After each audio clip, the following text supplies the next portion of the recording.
సంబంధించి ఎంజీ రావు గారు ఈ నెల 6, 7 తేదీల్లో బ్రెజిల్లో బ్రిక్స్ శిఖరాగ్ర సమావేశం కూడా జరగబోతోంది. ఆ సమావేశానికి మోదీ హాజరవుతూ ఉన్నారు. ఏంటి బ్రిక్స్ అంటే ఏంటి, బ్రిక్స్ సదస్సు ఇంపార్టెన్స్ ఏంటి, G7 దేశాలు ఈ బ్రిక్స్కి ఎందుకు భయపడుతున్నాయి? ప్రధాని మోడీ గత నెల క్రితమే G7 కెనడాలో ఒక మీటింగ్కి అటెండ్ అయ్యి వచ్చారు. ఆ G7లో భారత్ సభ్య దేశం కాదు, కానీ ఆహ్వానిత దేశం, మనం హోస్ట్ అనమాట, వెళ్ళాం. కానీ ఇప్పుడు ఈ బ్రిక్స్ నేషన్లో భారత్ సభ్యురాలు, ఫౌండర్ మెంబర్ కూడా ఈ బ్రిక్స్కి వెళ్ళబోతున్నారు. ఈ బ్రిక్స్లో ఏముంటాయి? 5 దేశాలు ఉంటాయి. 5 దేశాలండి. ఈ బ్రిక్స్ సమావేశం అనేది చాలా కీలకం. కానీ G7 సమ్మిట్ మాత్రం మనం అందులో లేము. ఇప్పుడు G7 దేశాలు ఎందుకు భయపడుతున్నాయి? G7 దేశాలు భయంకరంగా భయపడుతున్నాయి. ఎందుకంటే బ్రిక్స్ అనేది G7 వరల్డ్ బ్యాంక్ రిపోర్ట్ ప్రకారం, IMF రిపోర్ట్ ప్రకారం, వరల్డ్ బ్యాంక్ రిపోర్ట్ ప్రకారం G7ని PPP పర్చేజింగ్ పవర్ పారిటీలో G7ని బ్రిక్స్ దేశాలు అధిగమించడం జరిగింది. కానీ జీడిపి పరంగా చూసినా, మనం జీడిపి పరంగా చూస్తే ఏంటంటే $27 ట్రిలియన్ మనకి వాల్యూ ఉంటుంది బ్రిక్స్ దేశాల్లో. ముఖ్యంగా చెప్పాలంటే ఈ Brazil, Russia, India, China, south Africa, ఇవి మెయిన్ దేశాలండి. ఇప్పుడు బ్రిక్స్ ప్లస్లో భాగంగా మనకి ఏమొస్తున్నాయంటే ఇరాన్ వస్తుంది, ఇండోనేషియా ఇప్పుడు జాయిన్ అవుతుంది, ఇథియోపియా ఉంది, UAE ఉంది. ఈ దేశాలు ముఖ్యంగా ఉన్నాయన్నమాట. ఇథియోపియాతో కలిపి ఈ 10 దేశాలు జీడిపి పరంగా, ఈ PPP పరంగా G7 అధిగమించేశాయి. ఈ కొనుగోలు ఇప్పుడు జీడిపి పరంగా చాలా అత్యున్నత దశలో, చాలా highest growth rate, around 4.5% growth రేట్తో బ్రిక్స్ దేశాలు వెళ్తున్నాయి. అంటే 2035, 2040 నాటికి బ్రిక్స్ దేశాల జీడిపి సంయుక్తంగా G7 దేశాలని అధిగమించబోతుంది. G7 అంటే అమెరికా, కెనడా, తర్వాత Italy, Germany, Japan, France, UK, ఈ దేశాలని అధిగమించబోతుంది. అంటే అంతర్జాతీయంగా బ్రిక్స్ యొక్క ప్రాధాన్యత చాలా విస్తృతంగా పెరిగిపోతుంది. అందుకని బ్రిక్స్ దేశాలంటే అమెరికా, అదేవిధంగా యూరోపియన్ కంట్రీస్లకి చాలా దడ అనమాట, ఎస్పెషల్లీ ట్రంప్కి. ఇప్పుడు ట్రంప్ అధికారంలోకి రావడం ముందు 10 రోజుల ముందు, అధికారంలోకి వచ్చిన తర్వాత ఫిబ్రవరిలో కూడా, ఈ సంవత్సరం ఫిబ్రవరిలో ఫస్ట్ ట్రంప్ పెద్ద వార్నింగ్ బ్రిక్స్ దేశాలకి ఇచ్చాడు. ఇది చాలా ఉపయోగం, తర్వాత మనం బ్రిక్స్ కోసం చెప్పుకోవాలి. ఏమంటే బ్రిక్స్ దేశాలు బ్రిక్స్ కరెన్సీ తెస్తే నేను ఆ దేశాల మీద 100% టారిఫ్స్ విధిస్తాను అని అతిపెద్ద వార్నింగ్ ఇవ్వడం జరిగిందండి. ఎందుకంటే బ్రిక్స్ కరెన్సీ తెస్తే ఏంటి ప్రాబ్లం ట్రంప్ కంటే, బ్రిక్స్ కరెన్సీ వస్తే అది China, Russia, India, south Africa, Brazil దేశాలు సంయుక్తంగా బ్రిక్స్ కరెన్సీ తెస్తే, ఆ BRICS currency European Union country euro కంటే America dollar, especially America dollar పతనం, అమెరికా పతనం అనేది అయిపోతుంది. అమెరికా సమాధి స్థితికి వెళ్ళిపోతుంది అనమాట, సమాధి అయిపోతుంది. అందుకనే ట్రంప్ మీరు బ్రిక్స్ కరెన్సీ తెస్తే 100% మీ మీద టారిఫ్లు విధిస్తానన్నాడు. కాబట్టి కాస్త ఆగింది. అది బ్రిక్స్ అంటే. బ్రిక్స్ అనేది ఫ్యూచర్ సూపర్ పవర్ అనమాట. ఫ్యూచర్ పవర్ యూరోపియన్ యూనియన్ మించి అమెరికాని మించిపోతుందన్నమాట. అందుకే వాళ్ళకి భయం. కానీ ఈ బ్రిక్స్లో ఉన్న దేశాలు ఇప్పుడు ఈ బ్రిక్స్ దేశాల సమావేశానికి 17వ బ్రిక్స్ దేశాల సమావేశం ఇప్పుడు రియో డి జనీరో బ్రెజిల్లో జరగబోతుంది. దీనికి ప్రధాని మోడీ అటెండ్ అవ్వబోతున్నారు 6, 7 తారీఖులు, ఇప్పుడు జూలై. అందుకే ఈరోజు 2వ తారీఖున ఆయన పర్యటనకి వెళ్తున్నారు. ఈ పర్యటనలో భాగంగా 5 దేశాలు, ముఖ్యంగా బ్రెజిల్లో Lula da Silva Brazilian prime మినిస్టర్ని ద్వైపాక్షికంగా సమావేశం ఉంటుంది, బ్రిక్స్లో భాగంగా ఉంటుంది. కానీ బ్రిక్స్ సమావేశానికి జీ జిన్పింగ్ రావడం లేదు. ఎందుకంటే అంతర్గత సమస్యల వల్ల. అంతేగాని చైనా బ్రిక్స్కి చాలా ప్రాధాన్యత ఇస్తుందండి. బ్రిక్స్ దేశాల హెడ్ క్వార్టర్ కూడా షాంఘైలోనే ఉంటుంది, చాలా వస్తుంది. కానీ ఈ చైనాలో అంతర్గతంగా ఏదో ప్రాబ్లం, ఆర్మీ తిరుగుబాటు ఇలాంటిది వచ్చి ఈరోజు జీ జిన్పింగ్ వెళ్ళైపోతున్నారు. లీ కియాంగ్ వాళ్ళ ప్రైమ్ మినిస్టర్ వస్తున్నారు. అది ఒక డ్రాబ్యాక్ అవ్వబోతుంది. 2, పుతిన్ అక్కడికి రావడం లేదు. ఎందుకంటే international court of justice arrest warrant ఇచ్చింది. బ్రెజిల్ అనేది అక్కడ సిగ్నేటరీ దేనికండి, ICCకి. కాబట్టి పుతిన్ వస్తే ఆయన అరెస్ట్ చేయవలసి వస్తుందన్నమాట. ఎందుకంటే ఉక్రెయిన్ నుంచి చిల్డ్రన్ తీసుకుపోయారు, చిల్డ్రన్ చంపేశారని ఒక ఆరోపణ వల్ల. కాబట్టి పుతిన్ రావడం లేదు. కానీ విదేశాంగ మంత్రి ఆయన లావ్రోవ్ అక్కడికి అటెండ్ అవుతున్నారు. అంటే రష్యా అధ్యక్షుడు, అదేవిధంగా చైనీస్ అధ్యక్షుడు రావడం లేదు. అలా అని బ్రిక్స్ యొక్క ప్రాధాన్యత ఎట్టి పరిస్థితుల్లో తగ్గదు. ఎందుకంటే బ్రిక్స్ విషయంలో చైనా, రష్యా పూర్తి కమిట్మెంట్తో, సంకల్పంతో ఉన్నాయి కాబట్టి ఎట్టి పరిస్థితుల్లో అవి ఎవరు వచ్చినా బ్రిక్స్లో వాళ్ళు తీసుకునే నిర్ణయాల్లో ఎటువంటి లోపం, ఎటువంటి తగ్గుదల కూడా ఉండదు. పవర్ఫుల్ అన్ని అధికారాలతో వాళ్ళు వస్తున్నారన్నమాట. అంటే బ్రిక్స్ సమావేశం చాలా చాలా కీలకం. ఏది అంతర్జాతీయంగా అత్యంత కీలకం, భారతదేశం కూడా అత్యంత కీలకం. ఇప్పుడు భారతదేశానికి సంబంధించవలసి వస్తే ఈ బ్రిక్స్ దేశాల సమావేశాన్ని అమెరికా నిశితంగా పరిశీలిస్తుంది. ఎందుకు? ఈ బ్రెజిల్లో జరిగే మోడీ వెళ్ళే సమావేశం చాలా ప్రాధాన్యత. ఎందుకు? ఇప్పుడు బ్రిక్స్ దేశాలు అత్యున్నతమైన నేత ఎవరంటే మోడీ. అక్కడ చైనా అధ్యక్షుడు రాకపోవడం వల్ల ఈ మోడీయే నిర్ణయాత్మకమైన పాత్ర పోషిస్తారు. బ్రెజిల్ కూడా చాలా పెద్ద దేశం, అది కూడా G20లో మెంబర్ కూడా, చాలా పెద్ద దేశం. ఈ బ్రెజిల్ అధ్యక్షుడు కూడా G7 సమావేశానికి ఆహ్వానితుడికి వెళ్ళడం కూడా జరిగింది. ఇప్పుడు ఎందుకు అంటే అమెరికా ఎందుకు భయపడుతుంది, ఎందుకు నిశ్చితంగా పరిశీలిస్తుందంటే ఏదైనా నిర్ణయం బ్రిక్స్ కరెన్సీకి తీసుకొస్తే అది డాలర్ని ఎఫెక్ట్ చేస్తుంది. 2, బ్రిక్స్కి తీసుకునే నిర్ణయాలు అంతర్జాతీయ ఆర్థిక వ్యవస్థనే ప్రభావితం చేస్తుంది. G7 తీసుకున్నట్టే, G20 నిర్ణయం తీసుకున్నట్టే. ఇప్పుడు G20, G7 అదేవిధంగా ఈ బ్రిక్స్ దేశాల కూటములు, ఈ 3 కూటముల అంతర్జాతీయ ఆర్థిక వ్యవస్థ యొక్క దిశను, గమనాన్ని, వేగాన్ని గమనాన్ని నిర్ణయిస్తాయి అన్నమాట. ఇప్పుడు బ్రిక్స్ దేశాలు ఏం తీసుకోబోతున్నాయి అంటే అంతర్జాతీయ వాణిజ్యానికి సంబంధించి కొన్ని నిర్ణయాలు తీసుకుంటాయండి. 2 అంతర్జాతీయ కరెన్సీకి సంబంధించి కూడా ఏది బ్రిక్స్ కరెన్సీ కొన్ని నిర్ణయాలు తీసుకుంటాయి. తర్వాత బ్రిక్స్ దేశాల కూటమిలో ఇండియా ఏంటంటే పహల్గామ్ అటాక్ని అక్కడ పెట్టి దాన్ని క్రిటిసైజ్ చేసి పాకిస్తాన్ నిందించే అవకాశం వస్తుంది. ఎందుకంటే పాకిస్తాన్ అక్కడ లేదు కాబట్టి దాన్ని అడ్డుకోవడం చాలా కష్టం. ఇప్పుడు జిన్పింగ్ లేరు, వాళ్ళ ప్రధాని వస్తున్నారు కాబట్టి ప్రధానమంత్రి తీసుకునే నిర్ణయం బ్రిక్స్ మీద తీసుకుంటే అది పాకిస్తాన్ మీద చాలా తీవ్రం. అంటే పాకిస్తాన్ మనం ఎండగడతాం. అంటే టెర్రరిజంలో కోఆపరేషన్, తర్వాత టెక్నికల్ కోఆపరేషన్ అనేది చాలా ప్రధానం అండి బ్రిక్స్లో. ఎందుకంటే బ్రిక్స్ దేశాలు తీసుకునే ఈ యూపీఐ పేమెంట్లని, డిజిటల్ అని, అని ఈ టెక్నికల్ కోఆపరేషన్ ఒకటి ఉంటుంది అన్నమాట బ్రిక్స్ దేశాల మధ్య. అది చాలా కీలకం. అది బ్రిక్స్ యొక్క అజెండా కూడా అదొకటి.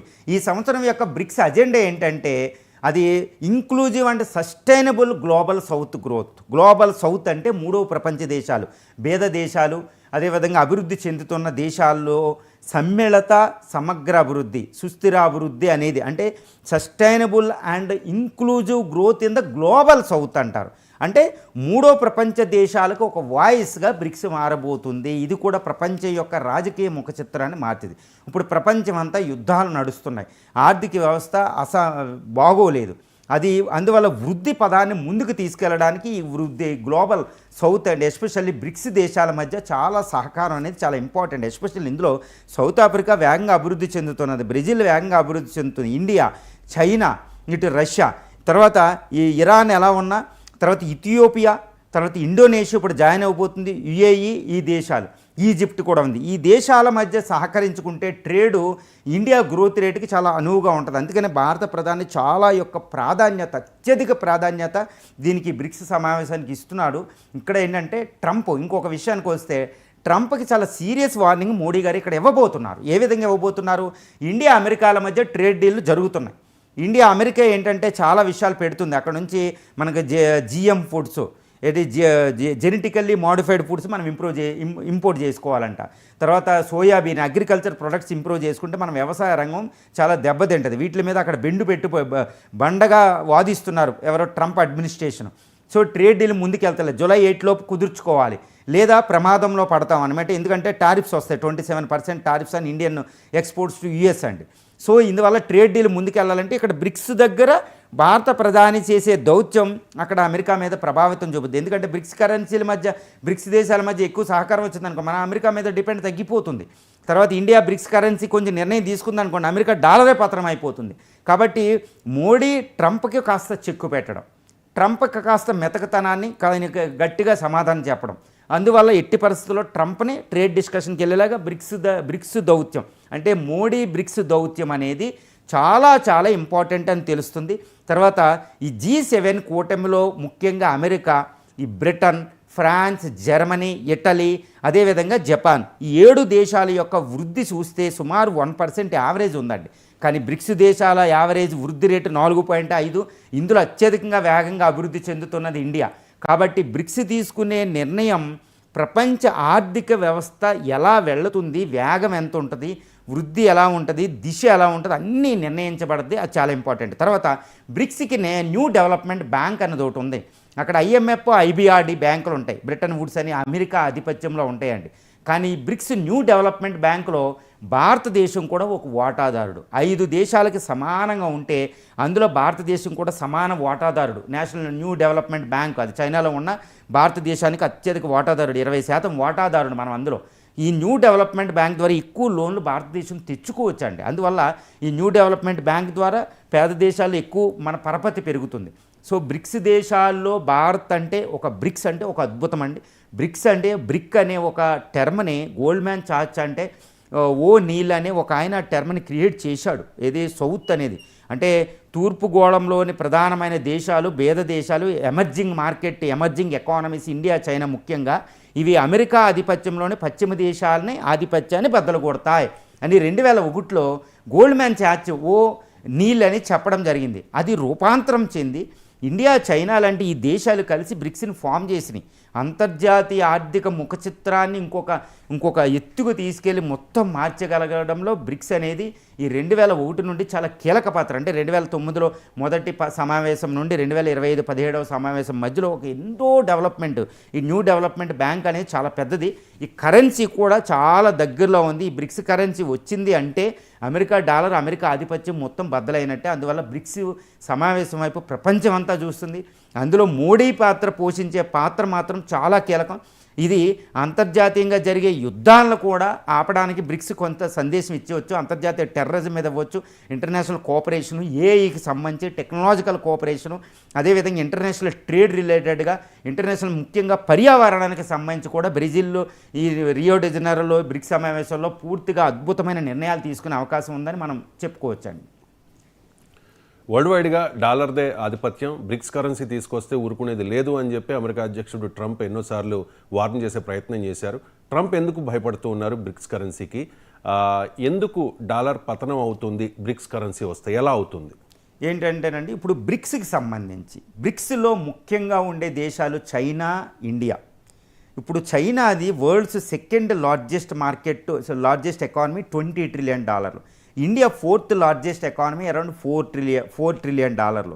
ఇవి చాలా వేగంగా అభివృద్ధి చెందుతున్నాయి. 2030 నాటికి అమెరికాని చైనా, 2047 నాటికి అమెరికాను ఇండియా కూడా అధిగమించబోతున్నాయి.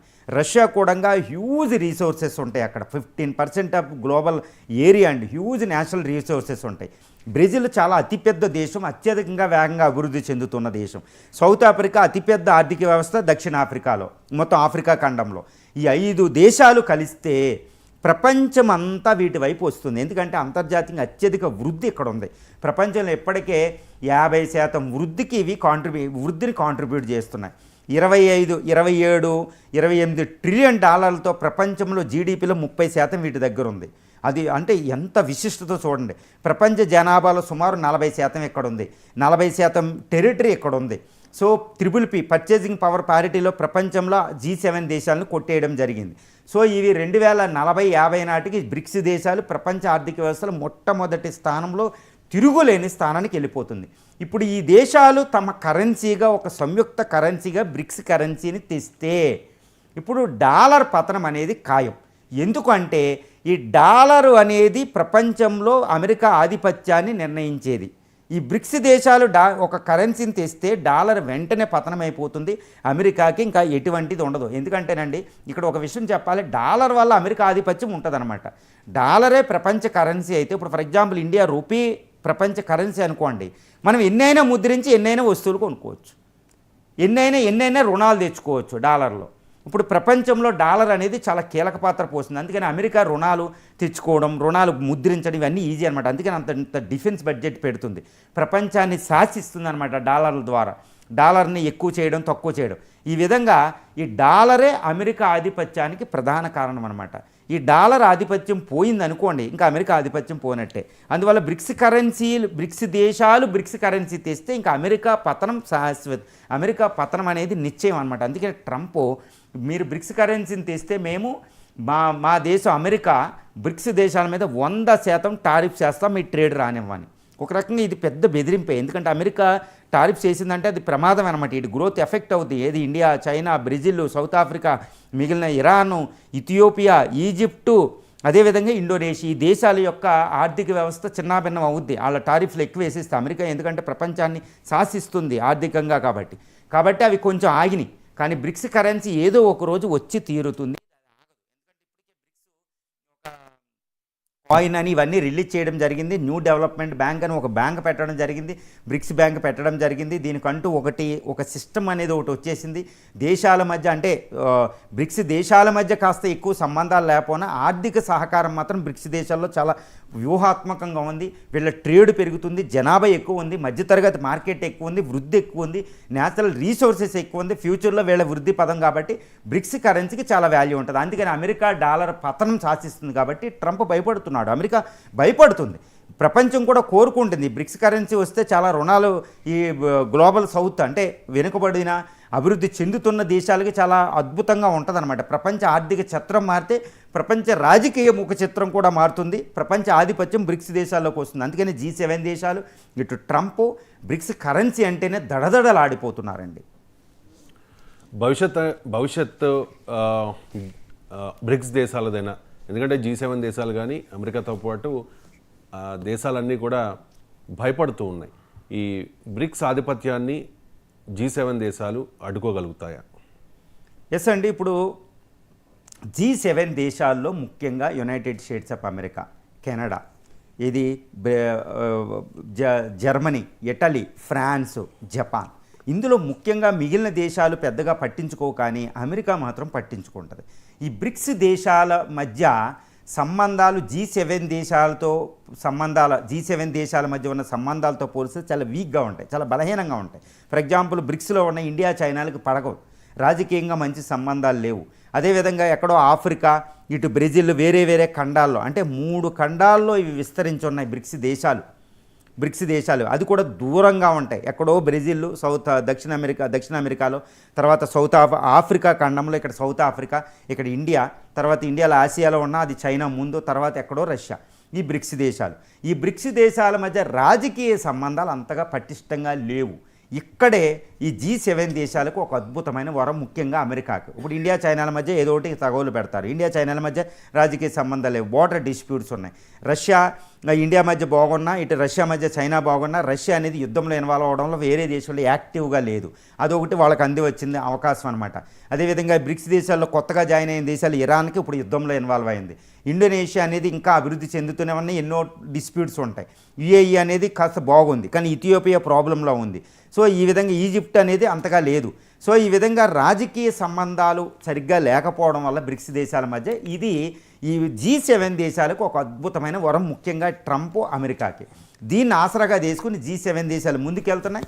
బ్రిక్స్ దేశాలు న్యాచురల్గా గ్రోత్ అవుతున్నాయి, కానీ సహకారం వల్ల అవుతలేదు. అంటే సహకరించుకునే ధోరణి బ్రిక్స్ దేశాల మధ్య ఇంకా ఎక్కువ G7 దేశాలలాగా లేదు. ఇది ఒకటి అందుబాటు. దీని ద్వారా అవి కాస్త ఆపుతాయి. తర్వాత ఈ టారిఫ్లని, వీటి మధ్య విభజించు పాలించు అనే ఒక సిద్ధాంతం ఉంటుంది ఎప్పుడు పశ్చిమ దేశాల కంటే. ఈ పశ్చిమ దేశాలు ఈ విభజించు పాలించు అనే ఫార్ములాను ఉపయోగించి ఇండియా, చైనాల మధ్య, మిగిలిన దేశాల మధ్య, ఈ దక్షిణాఫ్రికా, బ్రెజిల్ మధ్య, ఈ మధ్యన ఉన్న ఈ నెరలు ఉన్నాయి. ఈ నెరల ద్వారా ఆసరా చేసుకుని G7 దేశాలు వీళ్ళ మధ్య సహకారం లేకుండా చేస్తాయి, అంతేగాని ఏమీ లేవు. కానీ ఈ బ్రిక్స్ దేశాల మధ్య ఇప్పుడు చూస్తే రాజకీయంగా కాదు, యునైటెడ్ నేషన్స్ ఆర్గనైజేషన్లో, WTOలో, వరల్డ్ ట్రేడ్ ఆర్గనైజేషన్లో, వరల్డ్ హెల్త్ ఆర్గనైజేషన్లో ఎన్విరాన్మెంటల్ సమ్మిట్ జరుగుతూ ఉంటాయని, అంక్టాడ్ అని ఇవి అనమాట, united nations framework convention and climate చేంజ్లో. ఈ సమావేశాలన్నింటిలో ఈ ఎన్విరాన్మెంటల్ సహకారం, ఆర్థిక సహకారంలో, రాజకీయ సహకారంలో, యునైటెడ్ నేషన్స్లో, వరల్డ్ పబ్లిక్ హెల్త్ సహకారంలో, వీటన్నిటిలో సహకారం ధోరణి పెరుగుతుంది. కాబట్టి G7 దేశాలు ఇంకా ఎంతో కాలం వీటి మధ్యన అంటే గ్లోబల్ సౌత్, ఈ బ్రిక్స్ దేశాల మధ్యన సంబంధాలను చెడగొట్టి వీటి సహకారం ఆపలేవు. కానీ భవిష్యత్తులో ఇది స్లోగానైనా బ్రిక్స్ కరెన్సీ వస్తుంది. బ్రిక్స్ దేశాలు అనే కూటమి ప్రపంచంలో అత్యున్నతమైన కూటమిగా 2040-50 నాటికి అవతరించడంలో ఎటువంటి సందేహం లేదు. BRICS, Brazil, Russia, India, China and South Africa. So IC, India and China, ఈ రెండు ఆధిపత్యం కోసం ఆ పోరాటం కొనసాగుతోంది. వరల్డ్ నెంబర్ అవ్వడానికి, సూపర్ పవర్ అవ్వడానికి. ఒక రకంగా చెప్పాలంటే శత్రు దేశాలే, అఫీషియల్గా కాకపోయినా. మరి ఈ రెండు దేశాలు ఈ కూటమిలో ఉన్నాయి. మరి పరస్పరం సహకరించుకోగలుగుతాయా ఈ రెండు అంటే భారత్ ఇప్పుడు అండ్ చైనా? బ్రిక్స్లో ముఖ్యంగా పెద్ద దేశాలు ఏవంటే చైనా, నెక్స్ట్ ఇండియా. ఈ బ్రిక్స్కి మూల స్తంభాలు అన్నమాట ఇండియా, చైనాలు. కానీ ఇవి శత్రు దేశాలు, చాలా వరకు శత్రు దేశాలు. రాజకీయంగా వీటి మధ్య పటిష్ట సంబంధాలు లేవు, వ్యూహాత్మక సంబంధాలు లేవండి, స్ట్రాటజిక్ రిలేషన్షిప్ లేదు, మోస్ట్ ఫేవర్డ్ నేషన్ అవి కూడా ఇచ్చుకోవు, ఫ్రీ ట్రేడ్ అగ్రిమెంట్ కూడా లేదు, ఎటువంటి సహకారం లేదు. కానీ trading partners, biggest trading partners అవి, వీటి మధ్యన చాలా ట్రేడ్ జరిగిద్ది. అంటే రాజకీయంగా సహకారం లేదు, కానీ ఆర్థిక సహకారాన్ని మాత్రం కొట్టిపడేయలేం. అంటే బ్రిక్స్లో భాగంగా అక్కడ ఆర్థిక సహకారం ఉంది. కానీ ఇవి ఇక్కడ ఒక విషయం చెప్పాలంటే ఇండియా, చైనాల మధ్య ఎటువంటి సహకారం లేదు రాజకీయంగా, కానీ ఆర్థిక విషయాలకు వస్తే బౌండరీ డిస్ప్యూట్ అనేది పక్కన పెట్టేస్తాయి. ఇప్పుడు చూడండి, 2017లో డోక్లాం వ్యాలీ ఇష్యూ జరిగిన, 2020లో గాల్వాన్ వ్యాలీ ఇష్యూ జరిగేటప్పుడు కూడా వీటి మధ్య ట్రేడ్ అనేది చాలా ఫాస్టెస్ట్ గ్రోయింగ్ అనమాట. ట్రేడ్ అంతా ఇంపోర్ట్స్ ఎక్స్పోర్ట్స్ పెరిగిపోయినాయి. ఈవెన్ మొన్న కోవిడ్ టైంలో కూడా పెరిగినాయి. అంటే ఏంటి, రాజకీయ సంబంధాలతో సంబంధం లేకుండా, పొలిటికల్ డిస్ప్యూట్, బార్డర్ డిస్ప్యూట్తో సంబంధం లేకుండా చైనా, ఇండియాలు ఆర్థికంగా సహకరించుకుంటున్నాయి అనేది ఒకటి వినాలి. తర్వాత రెండో విషయం ఏంటంటే, ఈ వరల్డ్ ట్రేడ్ ఆర్గనైజేషన్లో ఇండియా, చైనాలు ఎక్కువగా సహకరించుకుంటాయి, ఒకటే వాయిస్ తోటి వెళ్తూ ఉంటాయి అమెరికాకి ఎగ్నెస్ట్గా అండి, అది గమనించాలి. తర్వాత థర్డ్ వరల్డ్ నేషన్కి సంబంధించి కూడా రెండు సహకరించుకుంటాయి.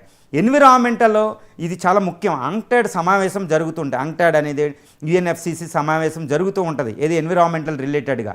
వీటిల్లో ఇండియా, చైనాలు ఒకటే వాయిస్తో మాట్లాడుతూ ఉంటాయి. అంటే ఏంటి, ఈ బ్రిక్స్లు అనేవి, బ్రిక్స్కి సంబంధించిన ఆర్థిక సహకారం, టెక్నికల్ కోఆపరేషను, ఈ గ్లోబల్ సౌత్, ప్రపంచ రాజకీయాలకు సంబంధించి ఇండియా, చైనాలు ఫ్రెండ్లీగానే వ్యవహరిస్తాయి.